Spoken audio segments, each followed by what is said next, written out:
আপনি কথাই বা বলছেন কেন?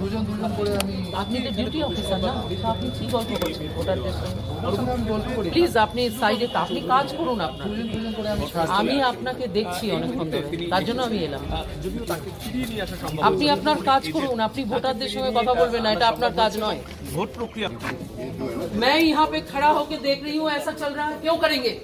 इनका ड्यूटी है क्या ये? वोटर अपना मन से वोट देंगे। अपनी साइड हो जान, এখানে সিএ আপনি সাইড হয়ে যান। প্লাস্টিকের ভেতরে দাঁড়িয়ে ভোটারদের সঙ্গে কথা বলে তাদেরকে ইনফ্লুয়েন্স করার চেষ্টা করছিলেন অনিকেত কুমার, ইউনিফর্মে ছিলেন, তাকে এখান থেকে বের করে দিলাম। এবং এই জায়গাতে তারা ডিস্টার্ব করার চেষ্টা করছিলেন, লাইন ঠিক করার নামে মহিলাদের গায়ে হাত দিচ্ছিলেন, এটা আমি নিজের চোখে দেখেছি। কি কি অভিযোগ রয়েছে আপনার এই বুথে? না, এই বুথে আমি ছুটে এসেছিলাম, আমাদের একজন বিজেপির মহিলা পোলিং এজেন্ট, তাকে ডিউটি দেওয়া হয় এখানে, এবং তিনি এখানে যখন উপস্থিত হন এখানকার বাইরে যারা দুষ্কৃতীরা ছিলেন তাকে ধাক্কা দিয়ে বের করে দেয় এবং সে এখানে বসতে পারেননি।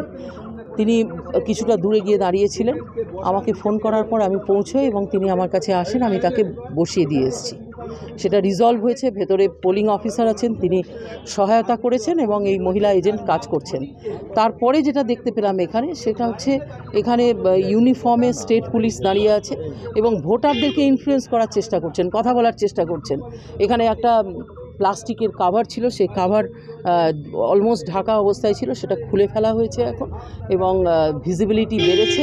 আর এই ইউনিফর্ম পুলিশম্যান যিনি ছিলেন তিনি তার বিয়ন্ড হিজ ডিউটি তিনি কাজ করছিলেন, তাকে এখান থেকে তাদের সিনিয়ররা বার করে দিয়েছেন এই মুহূর্তে এবং আমরা দেখছি যে এখানে যেন শান্তিপূর্ণ পোলিং হয়। মহিলা পুলিশ নেই কেন? কমপ্লেন করছি, থাকা উচিত ছিল।